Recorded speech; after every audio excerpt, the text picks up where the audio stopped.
ఏయ్ నా చేతి తుడుస్తావంటే నా చేతి తుడుస్తావేంటి? కలర్ చూసి టవల్ అనుకున్నా. లేదు నువ్వు కావాలని నా చేతి తుడిచావు. అవును. ఏంటి ఇప్పుడు ఏం చేస్తావు? ఏం చేస్తానన్నా? ఏం చేస్తున్నావా? వద్దు. ఏంటి మీద మీదకి వస్తున్నావు? అంటే ఏదో చేద్దామని. అంటే ఏదో చేద్దామని. చిన్నపిల్లగాన్ని ఇంట్లో ఎవరు లేరు, ప్లీజ్ భయపెట్టొద్దు.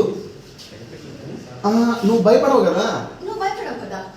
అంటే ఫ్లోలో ఏదో అన్నేసా, వదిలేసి ప్లీజ్. ఒక్కనే ఉన్నాను, ఇలా మ్యాన్ హ్యాండ్లింగ్ తప్పు. నువ్వు కన్ఫ్యూజ్ చేయొద్దు నన్ను, నా క్యారెక్టర్ కన్ఫ్యూజ్ అవుతుంది. అలా కాదు.